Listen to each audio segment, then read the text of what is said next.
할렐루야. 오늘은 에스겔 강의 벌써 다섯 번째네요. 시작이 엊그제 한 것 같은데 다섯 번째입니다. 에스겔의 소명과 파송 두 번째 시간을 함께 갖도록 하겠습니다. 에스겔 선지자보다 25년 전에 살았던 사람이 예레미야 선지자입니다. 예레미야 선지자는 요시야 왕 때부터 이스라엘의 멸망을 예언하기 시작했어요. 결국에 이스라엘은 예레미야가 그 포로로 잡혀가는 현장에 눈물을 흘리며 이스라엘 멸망한 게 예레미야가 봅니다. 예레미야하고 동시대 사람이면서 약간 떨어져 있는 사람이죠. 그런데 이 예레미야 후에 바로 에스겔 선지자가 나타나서 이스라엘 민족을 이제 깨우게 되는데요. 그런데 한마디로 때는 이미 늦었어요. 에스겔 선지자가 선지자로 소명을 이제 받는 이 장면이 오늘 에스겔서 2장, 3장의 말씀이잖아요. 1장부터 3장이 서론이에요. 1장은 이제 그 환상을 보여주고 2장, 3장은 소명에 관한 일이고요. 이 부분이 서론이죠. 그리고 이제 예언이 시작이 되는 거예요. 4장부터. 그래서 간단한 우선 구절을 보게 되면 1장부터 3장은 에스겔의 소명과 파송, 4장부터 32장까지는 이스라엘 민족과 열반 민족에 대한 심판의 선언, 그리고 33장부터 마지막 장까지는 이것은 회복에 관한, 이스라엘의 회복에 관한, 그리고 40장부터는 성전 회복에 관한 이러한 그 회복의 메시지가 나와 있습니다. 그런데 에스겔이 남유다의 19대 왕인 여호야긴 왕 때 1년에 포로로 잡혀갑니다. BC 597년경입니다. 포로로 잡혀가서 5년 있다가 하나님의 소명을 받아요. 5년 후에 환상이 먼저 보여지죠. 하나님의 보좌 밑에 궁창 밑에 네 생명 밑에 바퀴들이 있었어요. 그 환상을 우리가 그동안에 공부를 했습니다. 이 환상이 요한계시록에 보게 되고 구약에도 여러 선지자들이 보았고 요한계시 4장 5장에 고스란히 나타나 있고 24장로를 제외한 보좌를 제외한 것은 그대로 있었다라는 사실을 말씀을 드렸습니다. 그런데 이 에스겔이 소명을 받고 그래서 말씀을 증거해야 되는데 회개하라 뭐 이렇게 외쳐야 될 거 아닙니까? 그런데 에스겔이 25살 때 포로로 잡혀가서 5년 뒤에 BC 593년경에 이제 소명을 받아서 환상을 보고 이제 선지자로 삶을 살아가는데 이스라엘이 남유다가 멸망할 때까지 그 뒤로 6년 뒤에 멸망이 돼요. 6년 뒤에 멸망이 되는데 6년이나 7년입니다. 정확히는 7년 뒤에 멸망하게 되는데 BC 586년에 멸망하거든요. 남유다가. 그 멸망할 때까지 이 에스겔은 말 한마디 안 해요. 못하게 막아버려. 혀를 입천장에 붙여버려가지고 말을 못하게 하는 거예요. 회개하라 해야 되는데 회개하라는 말을 못하게 하고요. 이스라엘 민족이 어떻게 멸망할 것인가에 대한 것을 행동으로만 보여주게 합니다. 행동 예언이라고 그래요. 그것을 좀 특이한 예언입니다. 그래서 왼쪽으로만 눕고 390일, 오른쪽으로 눕고 40일을 가만히 있다든지, 소똥으로 무슨 구워 먹어요. 똥은 사람 똥 인분으로 먹으려고 그랬는데 소똥으로 뭘 구워 먹고 있고 말이죠. 자기 마누라가 죽었는데 3년 뒤에 죽거든요. 부름받은 뒤 3년 뒤에 죽은데 울지도 말라. 그래서 마누라가 죽었는데 울지도 않아요. 그래서 많은 사람들이 좀 미쳤다, 히스테리 발작한다, 이렇게 손가락질 할 정도로 에스겔은 희한한 행동들을 했는데 전부 이스라엘 민족 남유다의 멸망에 관하여 하나님께서 슬퍼하는 모습을, 그들이 하나님의 그 심판을 받아서 그렇게 고통받는 모습을 사람들로 하여금 하나님의 선지자가 있어서 하나님은 이미 알고 있었고 또한 그것을 그렇게 많이 외쳤지만 듣지 않은 것에 대한 하나님의 징계와 심판이, 분노가 얼마나 큰 것인지를 남유다 예루살렘이 알게 하라 이렇게 한 거예요. 그래서 사실 이 7년 동안은 행동으로만 예언을 할 뿐이지 말을 하지 못했어요. 그래서 참 얼마나 답답했겠어요. 그래서 오늘 이제 그 이스라엘 소명에 관한 부분에 관하여 이제 오늘 정리를 해 나갈 텐데요. 그가 어떤 족속에게 지금 보냄을 받았는지, 그리고 하나님은 누구신지, 그를 보낸 하나님은 누구신지. 에스겔은 왜 에스겔이라고, 하나님이 강하게 하신다며 그랬죠? 네? 에스겔이라는 뜻이 하나님 왜 그를 강하게 하신다, 이런 말을 하셔서 그의 이름을 그때 붙여줬는지 어땠는지 모르지만 좌우지간 그 이름대로 하나님께서는 나중에 강하게 하세요. 네, 금강석 같이 되게 한다, 나중에 이게 나오거든요. 그래서 그런 의미들이 무엇인지를 통하여 하나님의 선자로 부름받은 자들이 해야 될 일이 무엇인가, 소명을 받은 자들은 어떻게 말씀을 증거해야 되는 것인가, 먼저 깨달은 자들은 어떻게 이 들은 말씀들을 간직하며 전파해야 될 것인가, 이런 부분까지 함께 말씀을 좀 살펴보기를 원합니다. 자, 에스겔서 2장 1절로 들어오도록 하겠습니다.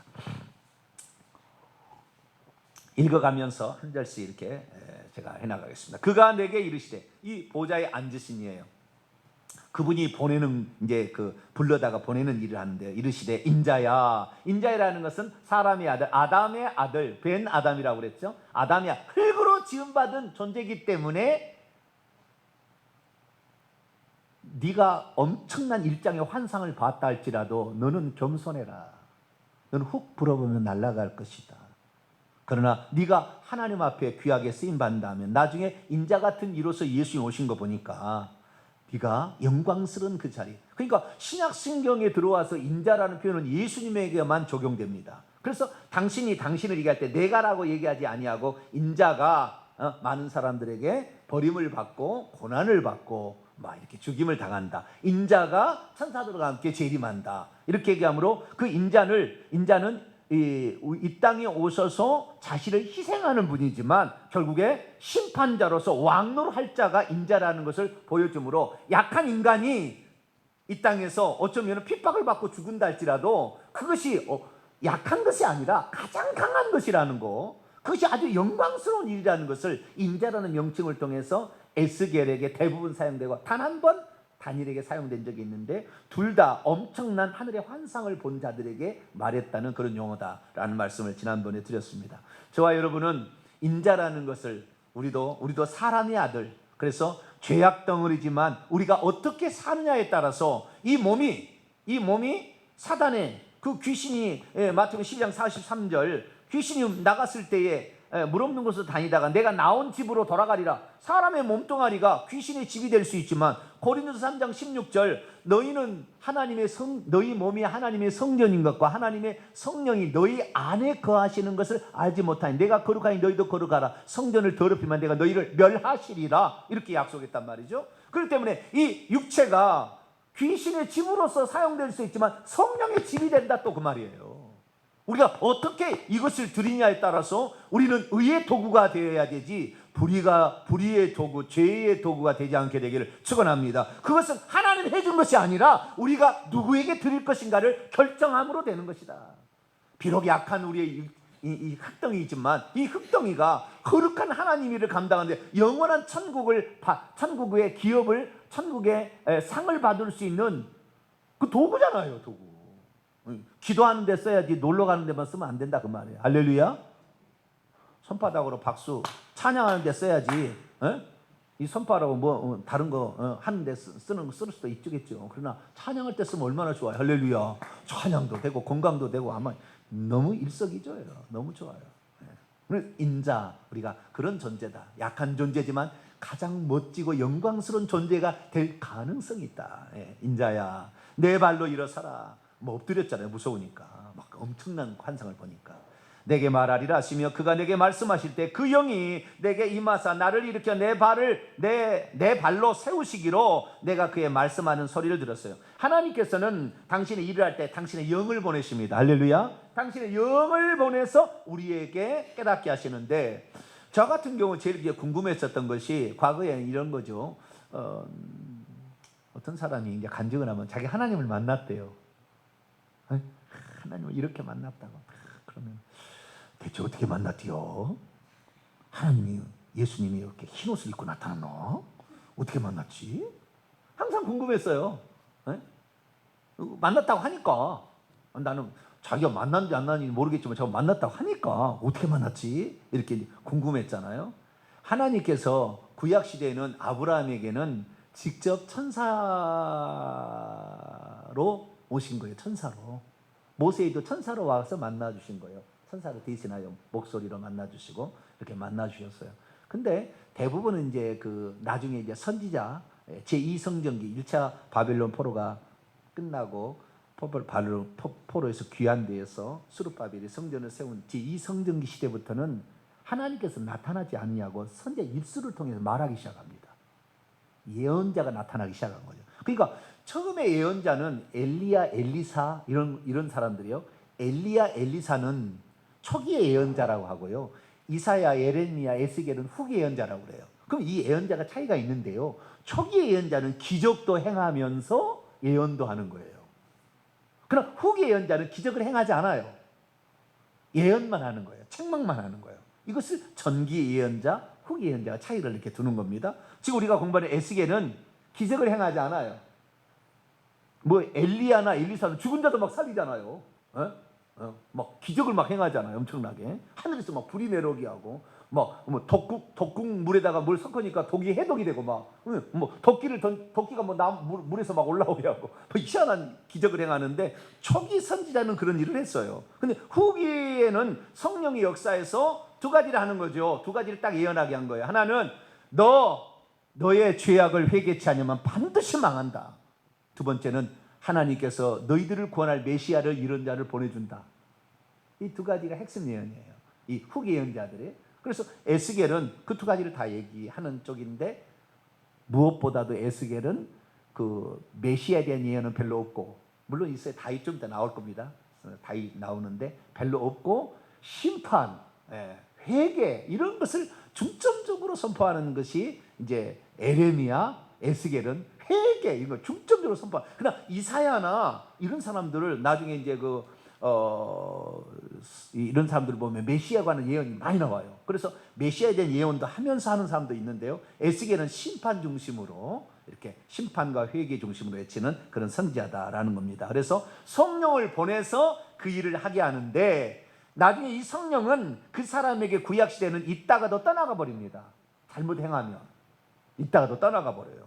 그런데 예수 그리스도께서 오셔서 보혜사 성령을 보내주신다 약속했을 때 그 보혜사 성령은 너희 속에 있으면서 영원히 떠나지 않는데 그 영원이라는 것은 이 시대까지예요. For the age예요. 그 시대까지. 영어로 보면 에이스톤 아이오나 딱 그렇게 돼 있어요. 그래서 이 시대까지 성령께서는 우리가 이 세상에 죽을 때까지는 떠나지, 한 번 오시면 떠나지 않아요. 그러나 죽을 때에 회개치 않았다, 이 사람은 죽을 때 떠나버립니다. 그래서 그 사람이 지옥 가는 거예요. 근데 어떤 사람은 그 영원이라는 것을 잘못 풀어가지고 영원 무궁토록으로 세세토록으로 잘못되는, 에이스톤 아이오나가 아니에요. 요한계시록의 영원토록 세세토록은 세대들의 세대들까지예요. 세대까지가 아니고 그 세대들의 또 세대들까지니까 계속해서 영원토록, 그게 영원토록 이터널이거든요. 에버래스팅인데 그걸 지금 잘못 해석하고 있어요. 그래서 우리가 성령께서 지금 우리에게 오시게 될 때는 우리가 죽는 그 순간까지 우리를 떠나지 않고 우리를 회개케 하십니다. 할렐루야. 가장 중요한 것은 우리를 회개케 하시는 거예요. 회개가 모든 문제 해결의 열쇠입니다. 그래서 우리가 회개하면은요 징계에서 벗어납니다. 우리 자녀들도 좋아져요. 내가 죽었어도 천국 갑니다. 귀신도 나를 어떻게 할 수 없어요. 회개하면은 하나님께 깨끗한 자에는 더 좋은 것을 줘서 더 많은 열매를 맺게 하세요. 할렐루야. 그래서 회개를 많이 하셔야 돼요. 성령이 하시는 일인데 이 성령이 하시는 일이 구약시대 이미 선지자 때도 그 속에 들어가서 일하고 있었다. 특히 하나님의 종으로 쓰임받은 자들은 성령이 역사하고 있었다라는 사실을 말해주고 있습니다. 그래서 성령께서 그에게 이제 어떤 일을 또 하는 거예요. 성령을 보내서 당신의 일을 하는 겁니다. 3절입니다. 내게 이르시되 인자야 내가 너를 이스라엘 자손에게 보내노라. 자, 여기서 누가 보냅니까? 내가 보내. 내가라는 것은 그 보좌에 앉아 계시는, 천상에 계시는 보좌에 앉아 계신 이가 누구에게? 너 에스겔 너를 어디에게? 이스라엘 자손에게 보낸다. 이스라엘 자손이 누구냐? 설명이 나와요. 패역한 백성, 나를 배반하는 자에게 보낸다. 자, 내가 누구한테 뭔 일을 하라고 보내는데요, 일을 하라고 보내는데 그 일할 사람이 전혀 말을 안 들어줄 사람이에요. 하나도 안 도와줄 사람. 그런 사람이 보낸다고 하면은 그 보냄을 받은 사람은 답답하겠어요. 할렐루야, 내 말을 전혀 안 들어줄 거다, 감사합니다, 이렇게 가겠어요? 아니, 내 말 좀 들어줄 사람들에게 좀 보내주시지, 나는 말을 해도 하도 씨알이 안 맥힐 사람에게 보냅니까? 아니, 보냄을 받은 사람은 그럴 거 아니에요. 에? 예수님께서는 제자들을 보낼 때 그래도 귀신을 쫓아내는 권세, 병을 고치는 능력 뭐 이런 걸 줘서 보내서, 그래도 그냥 아무것도 안 가지고 가도 먹을 거 입을 거 다 줄 거다, 지팡이 하나만 갖고 가라, 뭐 안 갖고 가도 전대 가져가지 말고 배낭 가져가지 마라, 다 너 먹을 것을 다 준다. 그리고 제자들은 나가서 막 병 고쳐주고 귀신 쫓아주니까 아이고 여기 오시라고 선자님 오셨나고 말, 사도님 오셨냐고 말이죠. 이렇게 대접할 텐데 능력도 없어. 예수께서 뭔 능력이 있어요? 기적을 행하지 못한다니까요. 그러니 아니 뭘 좀 들려주고 좀 대접받을 수 있는 걸 좀 주고 그리고 보낸다면 참 좋을 텐데, 아니 그 말을 받을 사람이 씨알이 안 맥힐 사람이, 이 사람들 완전히 하나님도 포기했어요. 좀 더 나올 거예요. 하나님 포기했어요. 이미 포기했어요. 그런데 그 사람이 보낸다 했을 때 참 가기가 곤란했을 거다. 곤란했을 거다. 네. 에스겔 참 그래서 훌륭하시다. 훌륭하시다. 네. 저는 그래도요, 제가 말하면 들어줄 사람이 있어요. 할렐루야. 물론 저를 씹는 사람도 있습니다만, 저를 막 씹어대는 사람도 있어요. 유튜브에 보면 씹어대는 사람이 있어요. 마음이 아파. 그때마다 그냥 한 번씩 그런 말을 들을 때마다 마음이 아파요. 다 사람인지라. 그래도 말이죠, 목사님 정반대의 사람이 있어. 목사님 말씀은 얼마나 제게 유익한지요. 아침, 점심, 저녁으로 들어요. 아침, 점심, 저녁으로 들어요. 어디 갈 때도 듣고 차를 타고 들 때도 목사님 말씀이 그렇게 다 정리가 됩니다. 어제는 제가 이거 전세대출 사태 연장을 해야 돼서 그 직원이, 신한카드 직원이 왔어요. 신한카드 직원이 와서 이거 쓰고 있는데 전화가 온 거예요. 전화가 왔는데 그 전화에 어떤 사람이 전화 오냐면, 제가요 목사님 불교에서 30년을 제가 생활했습니다. 예수 믿은 지 한 달 됐대요. 그런데 자기가 그 불교에서 그동안에 얼마나 귀신에게, 그 귀신인지 모르고 불교에서 자기가 생활했다는 거예요. 그런데 이 신앙을 잘 모르니까 유튜브를 통해서 들어봤는데 제 설교가 뜬 거예요. 딱 들어봤더니 자기가 살아왔던 귀신에게 시달리는 귀신이 누군지를 다 고스란히 꿰뚫고 얘기를 해가지고, 목사님 말씀이 맞아요. 제가 30년을 제가 산 장본인인데 목사님 말씀 귀신 얘기 정확히 맞아요. 목사님 힘내시고 이런 좋은 말씀 좀 많이 들려주세요. 그리고 이게 제가 하는데 이제 전화가 왔어요. 그랬더니 그 앞에 이제 신앙카드 이 양반은 교회를 한 번도 안 나간 사람이래. 근데 그 전화를 딱 들으니, 목사님 유튜브 나도 좀 들어보면 안 될까요? 내가 구독을 좀 눌러드릴게요. 네. 자기가 뭔가 있어 보이는가 봐요. 그 얘기를 들으니까 목사님 유명하신가 봐요. 네. 나도 한번 들어보면 안 될까요? 그러더라고요. 들어보라고. 들어보라고 내가 들어보라고. 그래가지고 제가 이제 일러줘가지고 구독 이렇게 했는데요. 어쨌든 우리가 알고 있는 이 많은 영적 이 지식들은 사실 제가 얘기하면은요 호응해 준 사람이 있어서 저는 그래도 할 만합니다. 에스겔은 호응해 줄 사람이 없다니까. 아니 뭐야, 박수도 같이 무슨 손바닥도 무슨 닿는 것이 있어야 박수 소리가 난다고. 아무것도 없는데 그냥 벽에다가 그냥 뚫듯이 이렇게 해가지고 뭔 재미가 있었을까? 제가 구약시대에 안테나한 게 너무 감사해요. 네. 지금 이렇게 그래도 제 말씀을 아멘 이렇게 해줄 사람 한 사람만 있어도 저는 용기 내야 합니다. 예전에 우리 성도요 새벽기도 없어가지고 한두 사람 앉혀놓고도요 부지런히 했어요. 저는 한 사람이든 두 사람이라도 부지런히 합니다. 한 사람도 들어주는 사람이 있으니까 했는데 어느 날 한 번인가 두 번인가요? 한 사람도 안 나올 때가 있었어요. 그래서 저희 집사람하고 둘이 성경 읽고 이렇게 끝낸 적도 있었거든요. 그때는 목사가 설교를 하니까 할 일이 없구나 그런 생각이 들더라고요.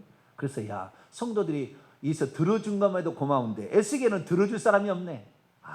참 패역한 백성, 이 배반하는 백성에게 처음부터 그랬어요. 안 가르쳐주지 차라리 그냥 내가 이스라엘 적석에 보내니까 내 말만 해. 그럼 좋을 텐데 절대 안 들을 놈, 아주 귀가 그냥 아예 닫아놓은 시멘트 칠해를 했나 좌우지가 안 들을 그런 사람에게 보낸다 그럴 때 참 좋았겠다라는 생각 안 듭니다. 그런 사연 보냈어요. 네. 근데 그들이 어떤 상태냐. 4절, 이 자손은 얼굴이 빤빤하고, 뭐라고요? 얼굴이 뻔뻔해. 세상에 얼굴이 뻔뻔하고 마음이 굳은 자니라. 내가 너를 그들에게 보내노니 너는 그들의 일을 주 여호와의 말씀은 이러하시다. 이 에스겔서를 보면 총 122회가 나와요. 주 여호와의 말씀이니라 이렇게 하라고 했다고 해서 엄청난 많이 얘기합니다. 그들은 패역한 족속이라. 그들이 듣든지 아니 듣든지 그 가운데 선자가 있음을 알지니라. 자, 여기에서 우리가 한 가지 기억해야 될 것은, 자, 하나님께서 에스겔에게 이스라엘 패역한 족속에게 보낸다고 하는데 보낸 이유가 그들을 회개시키라고 보내는 것이 아니에요. 읽어보면 33장 2장까지 하나님께서는 이미 손을 놨어요. 놔버렸어요. 그렇기 때문에 말을 못하게 합니다. 그럼 무엇 때문에 하나님께서 에스겔 선지자를 불렀을까? 차라리 그때까지 안 부르시고 그럼 멸망할 때 그로부터 7년 뒤에 그냥 부를 것이지. 왜? 그러면 7년 전에 불러가지고 중간에 또 마누라가 죽었는데 울지도 말고 슬퍼하지도 말라. 이스라엘 민족의 멸망에 대해서 하나님께서 나는 슬퍼하지 않는다. 그 얘기를 지금 그대로 지금 에스겔에게 하려고 하는 거거든요.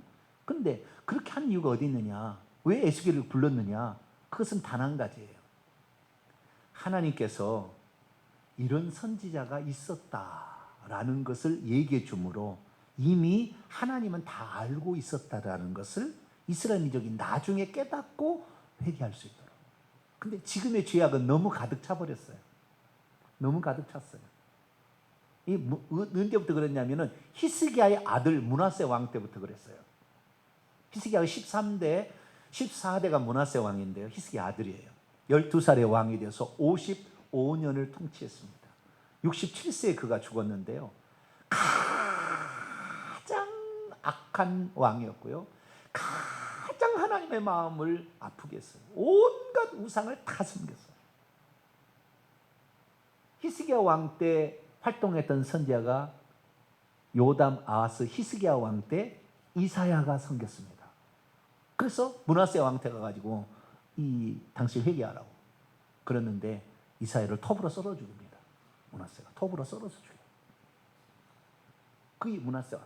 그러니까 그때 그 55년을 우상 숭배해서 나라가 멸망을 보고 제사장들이 포기합니다. 이 나라에 더 이상 하나님이 안 계십니다. 대통령 하나가 잘못되면 나라가 망하는 거예요. 므낫세 때문에 이 나라가 이제는 틀림없이 하나님께서 예루살렘을 파괴할 건데 제사장들이 회의를 해요. 그래서 하나님의 성전에 있는 이 법궤를 이방인들에 의해서 무참히 밟히는 것을 우리는 막자 해가지고 므낫세 왕 때 제사장들이 그 법궤를 옮겨버려요. 예레미야 동굴이라는 곳으로. 나중에 예레미야 동굴로 불렸죠. 그것이 골고다 언덕 속에 있는 예수님이 돌아가시던 그 골고다 언덕 속에 아래 들어가 있는 그 16m인가 몇 미터 들어가 있는 그 밑에 그 동굴 속에다가 이걸 옮겨합니다. 그것을 론 와이어트라는 미국의 고고학자가 들어가서 발견해요. 뚫고 들어가가지고 천사가 가르쳐줬어요. 그것을. 그래가지고 그걸 발견하게 되는데 하나님이 떠났다 이래요. 하나님이 떠났다. 이미 므낫세 왕 때부터 떠난 거예요. 그러나 므낫세 다음에 아몬이라는 왕이 있었는데 아몬도 넌 똑같았어요. 므낫세야. 그래서 밑에 있는 사람이 구테타릭해서 2년 만에 죽여버립니다. 그리고 그 다음에 요시야 왕이 이제 왕이 되게 되는데요. 이 요시야 왕이 이제 너무 어렸죠. 아버지 일찍 죽으니까 8살 때 왕이 됐어요. 근데 요시야 왕 그래도 회복을 좀 합니다. 그러나 요시야 왕은 역부족이었어요. 나중에 이 바빌론하고 애굽하고 전쟁하는 이 전쟁하는 중에 싸움 같이 가다가 결국에 죽어요. 그래서 요시야 왕이 39살에 일찍 죽어요. 안타깝게. 그리고 그 다음에 패망의 상태로 넘어가니 이 요시야 왕의 아들 요호아하스, 이게 17대인데요. 이게 둘째 아들이었어요. 먼저 되고 그 다음에 18대가 여호야김이라는 왕인데 이건 첫째 아들이 배다른 것입니다. 첫째 아들이 되었고 여호야김 왕이 또 바빌론에서 죽임을 당하고 그 아들 여호야긴이라는 왕의 이제 아들로 이어집니다. 여호야긴 왕 때에 이 에스겔이 포로로 잡혀가게 됩니다. 그리고 여호야긴이 포로로 잡혀가면 여호야긴이 얼마 후에 또 죽게 되고 그의 셋째 아들인 그 아버지의 삼촌이었죠. 요시야 왕의 셋째 아들인 시드기야가 왕이 잡고 그리고 나라가 멸망하는 겁니다. 그래서 패망의 상태가 가게 되는데요. 이 하나님께서 므낫세 왕 때 통치를 통하여 이미 손을 놨습니다. 더 이상의 소망이 없다. 그래서 요시야 왕 때 부름을 받았던 선지자가 예레미야고 요시야 왕 앞에 히스기야 왕 때 부름 받았더니 이사야 선지자예요. 이사야, 예레미야, 에스겔 이어지는 거예요. 근데 예레미야 때 하나님께서 예레미야한테 뭐라고 했는지 아세요? 자, 그 앞에 예레미야를 한번 넘어가 보도록 하겠습니다. 예레미야 예레미야 몇 장을 봐야 되냐면요.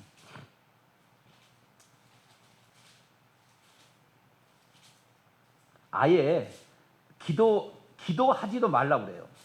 내가 너에게 기도하지도 말라 이렇게 얘기를 아예 해버립니다. 예레미야 11장을 보겠습니다. 11장. 이미 하나님께서 이스라엘을 놨어요. 여러분 하나님께서도 인내의 한계가 있어요. 하나님께 참아주는 한계가 있다고요.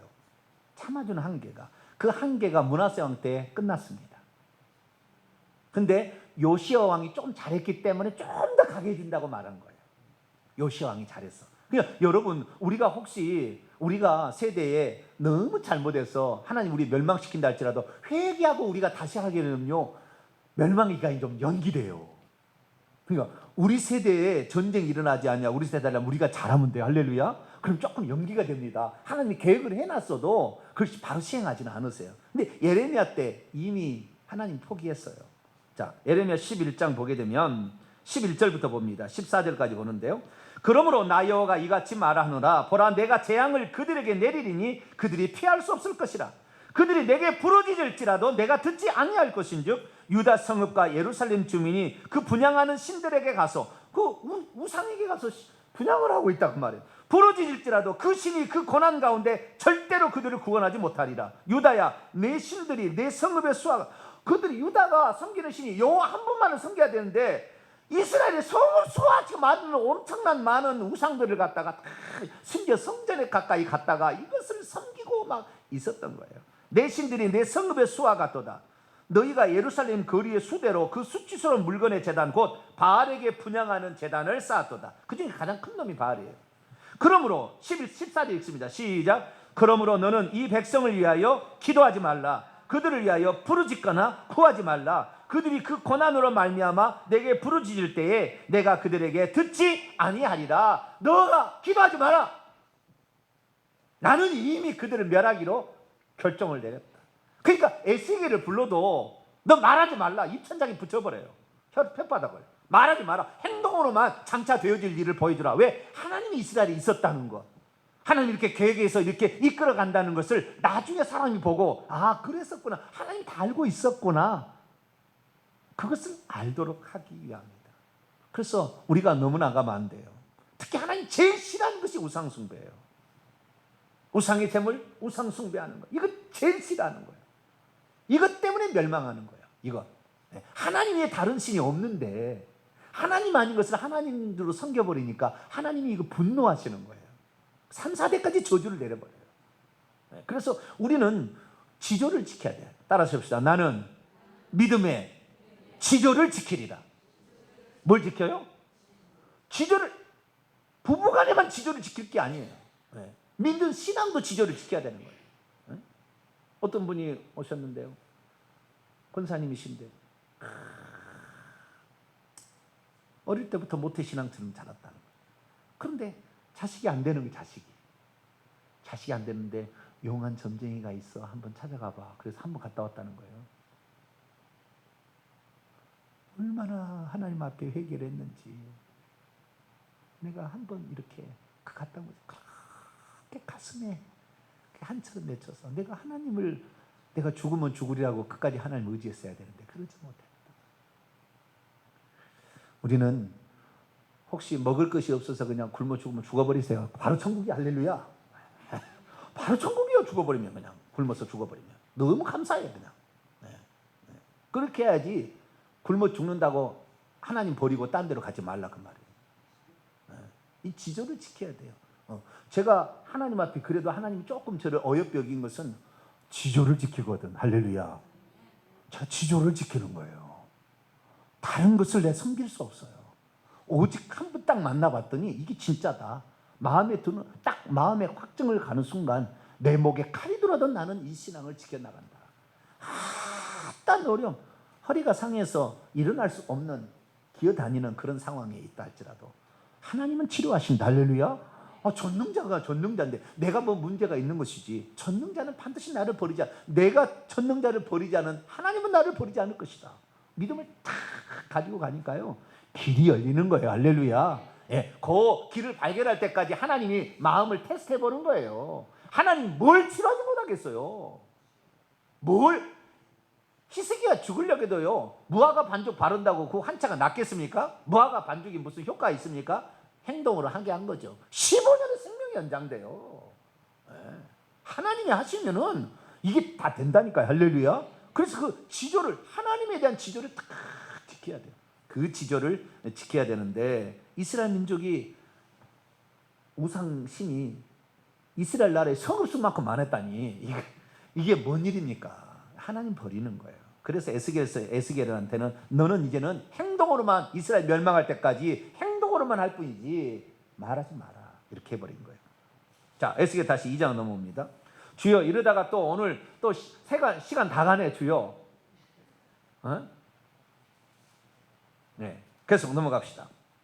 6절입니다. 인자야 너는 비록 가시와 찔레와 함께 있으며 전갈 가운데 거주할지라도 여기서 두려워하지 말고 몇 번 얘기인가 봐요. 그들을 두려워하지 말고 그들의 말을 두려워하지 말지어다. 그들은 패역한 족속이라 그 말을 두려워하지 말며 그 얼굴을 무서워하지 말지어다.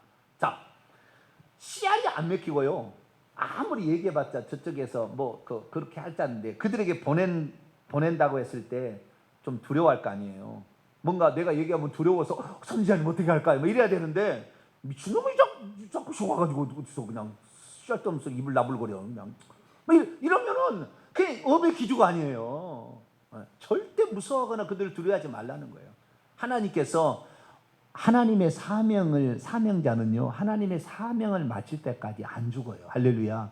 그 사명을 찾는 게 중요해요. 내게 이 사명이 있다라는 걸 딱 찾아버리면 그 사명을 완수할 때까지 안 죽게 돼 있어요. 그것이 사명자의 특별한 혜택입니다. 사명이 없는 사람은 있으나 마나니까 그냥 죽는 거예요. 그러나 그가 있어야 돼. 하나님께서 내가 이 땅에 너는 내 마음에 꼭 내가 할 얘기를 네가 해주고 있기 때문에 너는 꼭 있어야 돼. 그러면 죽일 것도 안 죽여버리고 교통사고 나도 싹 피하게 만들어버려. 할렐루야. 이럴 때 근데 너는 있으나 마나 하는 거는 그래 그럼 가라고 이렇게 되는 거예요. 있으나 마나니까 내가 꼭 있어야 돼. 동탄명석기를 말하면 아무아무개 집사, 아무아무개 권사, 아무아무개가 딱 있어야 그 교회가 앞으로 정말 하나님께 쓰임받는다. 그 자리를 지키고 있다. 너는 있어야 돼. 할렐루야. 너는 아프면 안 돼. 너는 병원에 가면 기도도 못 할 거잖아. 너는 아프지도 말아야지. 할렐루야. 너는 거기서 기도해. 이렇게 돼야지. 그게 바로 우리가 그 무엇이든 작은 것이 큰 것이든 상관없어요. 한 달란트나 5달란트나 그 작은 거라도 이것이 빌라델비아 교회 적은 능력을 주었는데 그 적은 능력 가운데서 나를 배반하지 아니하고 그걸 지켜나가는 모습, 이런 모습을 하나님이 기뻐하시는 거죠. 그래서 절대 두려워하지 말라. 근데요 그들이 이 이스라엘 민족이 어떤 종이냐, 가시와 찔레와 전갈이래요. 가시와 찔레, 전갈은 찔르면 아프고 쏘면 독이에요. 그들이 내게 다가오는 것은요, 저도 리플 한 번씩 보면요 가슴이 찔려요. 전갈이 확 쏘는 것 같아. 나한테만 요구하면 좋은데요, 너는 왜 장로교 목사냐, 빨리 장로를 떼어라. 너는 목사 그만해라. 자기가 목사를 줬습니까? 나한테 목사를 그만하래요. 그렇게 얘기하려면 666이 베리집이라고 얘기 안 하려면, 베리집이 666 얘기하려면 목사 그만두래요. 참, 방언이 하나님께서 지금도 성령이 역사하는 것이 아니라 방언은 귀신 신나라가면 소리라고 얘기하지 않으려면 목사 그만두랍니다. 아니, 당신이 내게 목사를 주셨습니까? 내가 물어보고 싶어. 거기다가 여기 달려고 하다가 내가 차마 못 달았어요.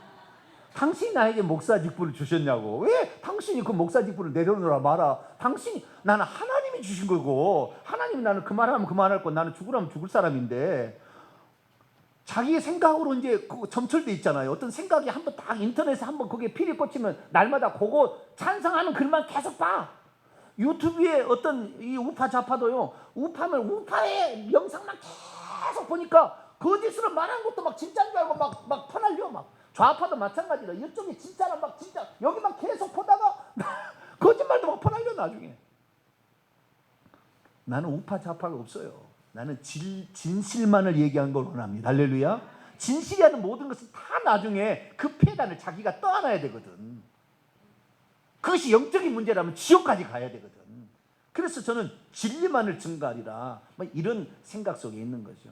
그러나 당신은 찌르니까 가시 찔레 막 전갈 막 쏘고 막 아프잖아요.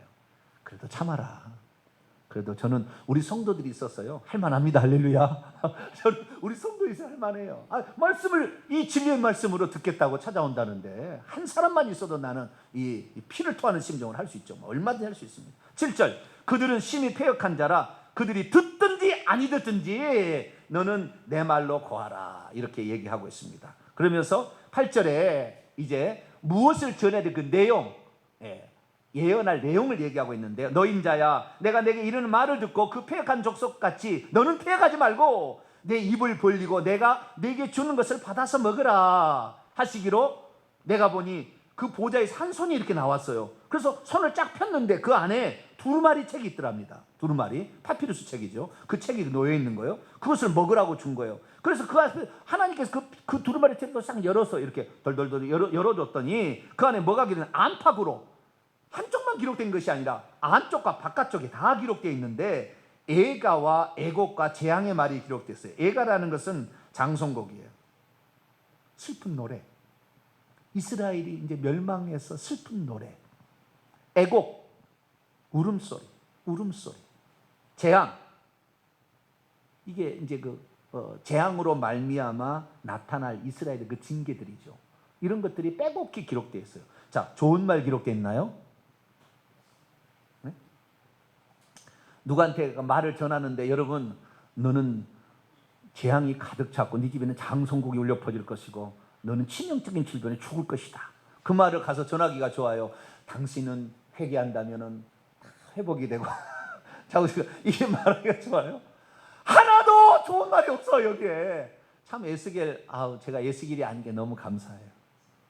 에스겔은 폐역한 족속에다가 내용도 완전히 그냥 송장군 노래야. 완전히 너무 가슴 아픈 내용만 다 들어있는 이런 내용을 얘기하라고 그러는 거예요. 그래도 주님이 하라고 하면 하는 거예요. 할렐루야. 주님이 하라고 하면 듣든지 아니 듣든지, 그것이 이스라엘 파수꾼의 나중에 사명이라고 나와요. 듣든지 아니 듣든지. 왜 그런지 그 날이 나옵니다. 그것을 전하라고 하는데요. 그것을 먹으라고 하니까 이제 먹게 되죠. 그것이 근데요, 8절에서 10절까지, 2장 8절 10절까지 그 얘기를 하는데 3장 1절에서 3절까지 다시 반복합니다. 그 중요한 것은 하나님이 두 번씩 반복해요. 중요한 것은 꼭 두 번씩 반복합니다. 요셉도 꿈을 꾸는데 7년 흉년, 7년 풍년을 반복하잖아요. 이삭이 나오고 암송아지가 나와가 이렇게 7년씩 하는 거. 파리한 암소, 파리한 이삭 얘기하잖아요. 그러듯이 두 번 이렇게 하는 겁니다. 두 번씩. 그래서 다시 얘기합니다. 그 얘기하고 제가 말씀드릴게요. 3장 1절. 그가 내게 이르시되, 인자야, 너는 발견한 것을 먹어라. 너는 이 두루마리를 먹고 가서 이스라엘 족속에 말하라 하시기로, 내가 입을 벌리니 그가 그 두루마리를 내게 모이시며 내게 이르시되, 인자야, 내게 주는 이 두루마리는 내 배에 넣으며 내 창자에 채우라 하시기로 내가 먹으니 그것이 내 입에서 달기가 꿀 같더라. 자, 먹으라. 하나님의 말씀을 먹으라. 예언을 먹으라고 한 것이 이 에스겔이 처음에 이렇게 말하는 거예요. 두루마리의 말씀이 너가 먹어서 토해내는 것이다. 그러니까 네가 말하는 것이지 내가 얘기하는 것이야. 나는 너를 통해 일할 거다라는 거예요. 근데 하나님 말씀 우리에게 주면은 그걸 먹고, 근데 먹을 때는 이것이 달고 그러나 안에서는 쓰다는 거예요. 그냥 안 좋은 거죠.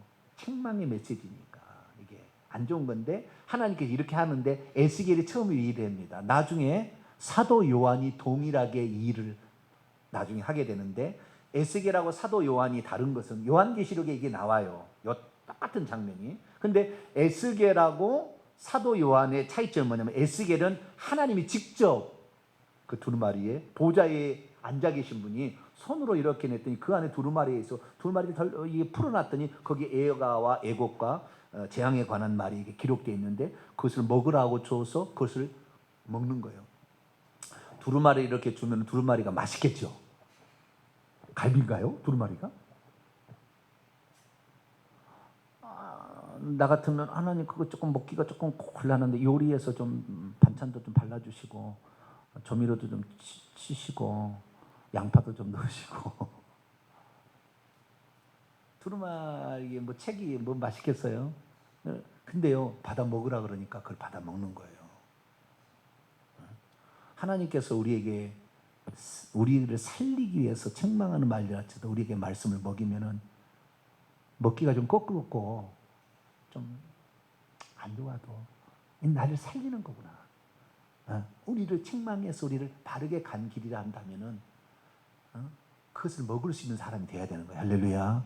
에스겔은 그게 먹기 어떻게 두루마리 음식도 아니고 음식을 갖다 좀 먹으라 그러면 모르겠지만 베드로에게도 먹으라 그러는데 사도행 10장에 보니까 뭐요? 더러운 짐승, 율법에 기록될 때 부정한 짐승들이 가득 있잖아요. 주여 나는 이걸 절대 먹지 않았습니다. 난 어릴 때부터 이거 안 먹었다고. 내가 깨끗하게 한 것을 네가 더럽다고 하느냐. 이방인들의 이제는 고넬료 가정에 가서 복음을 전해라. 이방인들도 다 이제 내가 깨끗하게 했느니라. 그걸 상징적으로 보여주는 거잖아요. 이스라엘 민족을 향한 하나님의 뜻을 이제 전하라 이렇게 하는 거예요. 자, 요한계시록 10장을 봅시다. 근데 사도 요한이 볼 때는 천사가 이거 해줘요. 천사가. 사도행전 10장. 사도행전이 아니라 요한계시록 10장.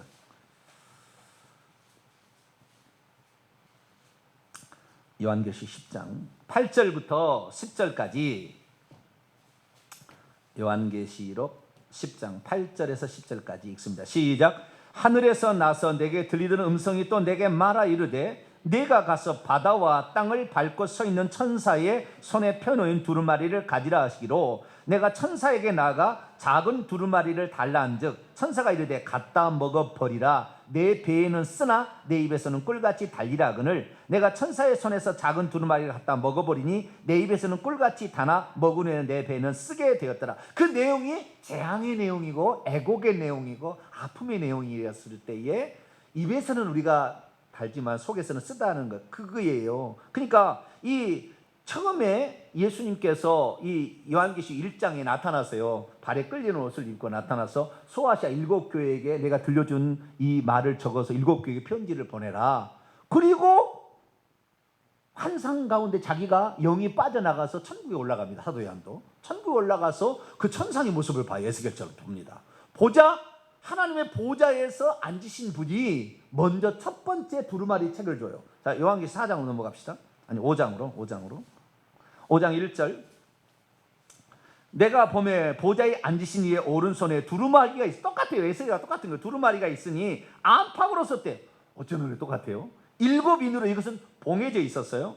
그래가지고 누가 이것을 떼게, 그 아까 에스겔도 그냥 보여줘 버렸잖아요. 이것을 있었는데 보여줬는데 이것을 봉인돼서 도장을 꽉 찍어서 누가 아무도 못 보게 했더니 그 사도 요한이 이걸 누가 이걸 떼주겠느냐 걱정했는데 걱정하지 마라. 5절. 유다 지파의 사자 다윗의 뿌리가, 24장면에 한 사람 얘기하는 거예요. 유다 지파의 사자 라이언입니다. 다윗의 뿌리가 이겼으니 그 두루마리와 7인을 떼시리라 하더라. 또 내가 보니 보좌와 네 생물 가운데 어린 양이 있어서 7절. 어린 양이 나와서 보좌에 앉으시니 오른손에서 두루마리를 취하여서 그 두루마리를 떼기 시작한 것이 7인의 시작입니다. 6장 1절. 내가 보니 어린 양이 7인 중에 하나를 떼시는데, 뗀다는 말은 열어본다는 말이에요. often. 그 첫 번째 그것을 두루마기를 열어보는 거예요. 그래서 처음에는 하나님의 손에서부터 나온 것을 어린 양이 떼어서 보내줌으로 인류의 모든 역사는 예수 그리스도에 의해서 움직여질 것임을 정확히 가르쳐줘요. 근데 두 번째 두루마리기를, 작은 두루마리, 이번에는 10장으로 다시 넘어갑니다. 처음에는 큰 두루마리겠는데 두 번째는 작은 두루마리입니다. 9절, 10장 9절, 천사가 내게 말하되 작은 두루마리였어요. 근데 이것은 처음에는 그러지 않았는데 두 번째 작은 두루마리를 사도 요한이 먹을 때는 달았지만 배에서는 쓰다, 재앙의 말이 기록되어 있다. 그래서 이 두 번째 나와 있는 이 일곱 천사로 말미암아 주어지게 될 일곱 대접, 아니요, 일곱 나팔 심판하고 일곱 대접 심판은 재앙이에요. 재앙. 그 재앙이 말이 쓰였다 그 말이에요. 그래서 에스겔도 똑같이 이 에스겔의 이 말을 표현을 빌린 것은 앞으로 사도 요한 너가 얘기할 것은 지금까지는 인류의 역사를 얘기했으나 이제부터는 재앙의 말을 너는 예언해야 된다. 그 말을 얘기하려고 하는 거예요. 이것이 그러니까 이 어쩌면은 신약 성경 가운데 예언한 사람이 누가 있어요? 예언자 같은 구약에 사도 요한밖에 없어요. 어마어마한 내용입니다. 요한계시록은. 구약의 예언자를 다 꿰뚫고 있지 않으면 이 의미가 뭔지를 모를 정도로 엄청난 얘기를 사도 요한이 얘기하고 있어요. 하나님이 하시지 않으면, 이 사도행전 읽어보세요. 베드로하고 요한을 학문 없는 범인으로 알았는데 베드로가 저렇게 말을 잘해? 이렇게 얘기하는 반응이 있잖아요. 학문 없는 범인, 무식한 자들로 알았다 그 말이에요. 무식한 자라 할지라도 하나님이 들어 쓰시니까 엄청난 얘기를 하게 됩니다. 저도 그렇게 좋은 대학 안 나왔어요. 좋은 대학 안 나왔어요. 그래도 하나님께서 얼마나 저를 기뻐하시는지 제가 알아요. 많은 사람이 얘기를 해줘서 알아요. 하나님이 기뻐하시는, 예수님은 무슨 형상을 본 것이 아니라 이 말씀을 정확히 알고 헬라어 원문을 정확히 알고 이걸 정확히 말하니까 진리를 말할 수가 있게 된 거예요. 근데 그렇게 말해주는 사람이 많지 않나 봐요. 전 세계 주의 종들 가운데 그런 사람이 많지 않은가 봐요. 나같이 부족한 사람도 하나님 들어 쓰시는 거 보면은 그게 많지 않은가 봐요. 그리고 이 말할 때 두려워서 말을 못 하나 봐요. 말을 줘도, 가르쳐 줘도 말하면 모가지 떨어질까 말을 못 하는가 봐요. 저는 그래서 이미 그냥 모가지는 그냥 잘라놨어요. 죽으면 죽으리라 그러다가 뭐 죽는 거지. 뭐 한 번 갔다가 세상 살다 가는 건데 뭐 이래도 주님 마음에 맞으면 되지. 할렐루야. 그분이 시킨 대로 이렇게 하는 거예요. 근데 그것이 우리의 영혼을 살리고 천국 가는데 한 사람이라도 도움을 줬으면, 제가 천국 가면 쪼매만한 상급은 줄 거 아니에요. 할렐루야. 쪼매만한, 그가 천국 가는데 네가 그래 좀 일조한 게 있다. 요즘에 유튜브를 통해서 하루에도 수만 명이 보는데 말이죠. 일조한 게 있을 거 아니에요. 할렐루야. 그러니까 좀 자신감을, 저는 그래도 에스겔보다 훨씬 좋아요. 이렇게 들어줄 사람이 있거든. 그리고 그렇게 믿고 진짜 회개하고 천국 갈 사람이 있거든. 할렐루야. 얼마나 좋은지 몰라. 에스겔은 아무리 얘기해도 들어줄 사람도 없고 저는 폐역한 족속이요. 나중에 자, 그 얘기 이제 더 해봐요. 이제 여기까지 하고 마쳐야 되고는 4절부터 3장 4절부터 9절까지 오늘 마쳐야 됩니다. 9절까지 마쳐야 되는데 또 반복해서 얘기를 합니다. 너의 사명이 뭔데, 누구한테 보내는데 얘기하는데 여기까지만 얘기합시다. 그가 내게 이르시되 인자야 이스라엘 족속에 가서 내 말로 그들에게 고하라. 너를 언어가 다르거나 말이 어려운 백성이 보내는 것이 아니요 이스라엘 족속이 보내는 것이라. 너를 언어가 다르거나 말이 어려워 내가 그들의 말을 알아듣지 못할 나라들에게 보내는 것이 아니니라. 내가 너를 그들에게 보냈다면 그들은 정녕 내 말을 들었으리라. 그러나 이스라엘 족속은 이마가 굳고 딱딱하고 마음이 굳어. 이마는 생각의 작용인데 생각을 안 바꾼다는 거예요. 베리칩 66이라고 한번 딱 굳어버리면 절대 안 바꿔. 추대배 장례배 괜찮다. 이거 우상숭배 아니다. 무슨 소리냐. 그거 전도하려고 하는 것이고 다 위로하려고 하는 것이지 뭐 이게 우상숭배냐. 한번 마음이 딱 들어가 버리면, 이마가 한번 딱 굳어버리면 교정이 안 돼. 이게 교정이 안 되는 거예요. 교정이. 이마가 굳고 마음이 굳어서 네 말을 듣지 아니하리니 이는 곧 내 말을 듣지 아니하는 거다. 하나님의 말을 듣지 아니하는 거다. 여러분, 우리는 마태복음 13장에 주님께서 천국 비유하면서 하시는 말씀을 가슴에 아프게 담아야 돼요. 자, 마태복음 13장 보세요. 마태복음 13장. 이 말처럼 아픈 말이 없어. 이사야서 말씀을 따온 건데요. 너무 마음이 아파요. 13절입니다. 13절 읽습니다. 시작. 그러므로 내가 그들에게 비유로 말하는 것은 그들이 보아도 보지 못하며 들어도 듣지 못하며 깨닫지 못함이니라. 비유로 말하는 것은 들을 사람은 듣지만 듣지 못할 사람은 전혀 못 듣게 하려고 그런 거예요. 이게 얼마나 무서운 말이에요. 그런데 그것이 어디에 나와 있느냐? 14절 이사야에 나와 있다고. 이사야의 예언을 이사야 6장 9절 10절에 나온 인용합니다. 14절 15절 읽습니다. 시작. 이사야의 예언이 그들에게 이루어졌으니 일렀으되 너희는 듣기는 들어도 깨닫지 못할 것이요 보기는 보아도 알지 못하리라. 이 백성들의 마음이 완악하여져서 그 귀는 듣기에 둔하고 눈은 감았으니 이는 눈으로 보고 귀로 듣고 마음으로 깨달아 돌이켜 내게 고침을 받을까 두려워함이라 하였느니라. 16절 17절 그러나 너희 눈은 봄으로 너희 귀는 들음으로 복이 있도다. 내가 너희에게 진실로 이르노니 많은 선자 의인들이 너희가 보는 것들을 보고자 해도 보지 못하였고 너희가 듣는 것들을 듣고자 해도 듣지 못하였느니라. 그래서요 영적 비밀이 12절에 나와 있어요. 무릇 있는 자는 받아 넉넉하게 되지만 없는 자는 있는 것도 빼앗기는 영적 비밀. 빈익빈 부익부, 영적 빈익빈 부익부예요. 하나님 앞에 겸손하고 주님 말씀을 그대로 받아서 회개하라면 회개하고 이렇게 가려고 하는 사람들에게는 더 많은 것을 깨닫게 하시고 더 많은 걸 보여준다는 거예요. 그런데 자기의 고집이 딱 이마에가 딱 고정돼가지고 절대 나는 이거 안 받고 한 번 그 영원한 구원이지 무슨 소리야. 구원이 어떻게 탈락돼. 말이 안 되는 저런 행위 구원론자 저거 이단이야. 안 고쳐. 그 사람은 마음을 안 고쳐. 듣기는 들어도 안 들어버려요. 안 들으려고 하고 들으는 거예요. 안 들으려고 아예 각오하고. 이것을 폐간 족속이라고 제가 지난번에 얘기했었죠. 폐간 족속의 특징은 듣기는 들어도 안 들으려고 하고 보기는 봐도 안 보려고 한다. 자기가 보고 싶은 것만 보고 듣고 싶은 것만 들으려고 하는 거예요. 그러니까 그런 문제가 발생한다는 거예요. 그런데 하나님께서 에스겔이 얼마나 더 강하게 하시냐면요. 그 다음 구절이에요. 에스겔 3장 8절 9절 보라 내가 그들의 얼굴을 마주보도록 그들의 그 말을 듣지 않은 패역한 족속의 얼굴을 마주보도록 내 얼굴을 굳게 하고 이게 그들이 전혀 안 들어도 너도 당당하게 되도록 해야지. 근데 말을 안 듣면 음에 기주고 이렇게 될 줄 알고 하나님께서 그들을 마주보도록 굳게 너도 만들어. 그들이 굳은 만큼 너도 굳게 만들어주고 그들의 이마를 마주보도록 내 이마도 절대 편치 않도록 만들어주겠다 하면서 내 이마를 어떻게 만들어주냐. 화석, 차돌. 모세가 살리 안 하다가 죽을 뻔했죠. 하나님께 돌아가려다가. 그래서 십보라가 차돌을 취하여서 모세의 그 할 일 행하는 장면이 나옵니다. 출애굽기에 보면. 근데 그때 그 차돌이 이 똑같은 단어예요. 화석이에요. 단단한 돌이죠. 이 화석보다 굳은 너 이마를 그 화석보다 더 단단한 금강석 다이아몬드입니다. 다이아몬드로 모든 걸 자릅니다.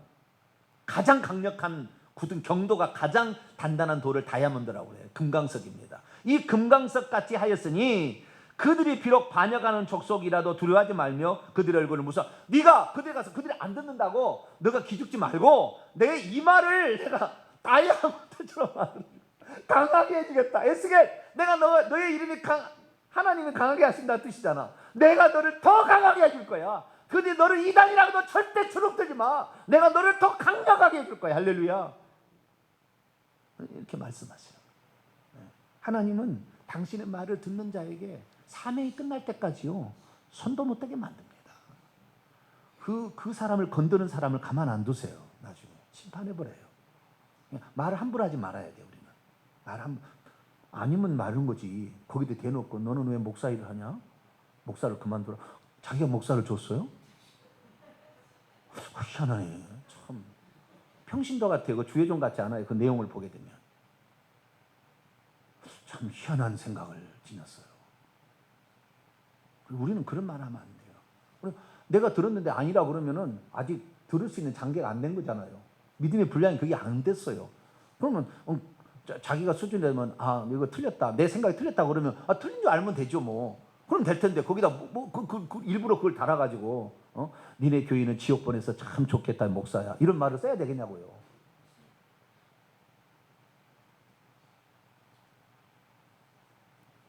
지옥 보낼지 안 보낼지 자기 가봤어요? 주님 앞에 서봐야 돼요, 정말. 제가 하는 말이 그냥 하는 말이 아니라는 것을 그가 나중에 깨닫게 될 거예요. 회개하고 나는 원하지만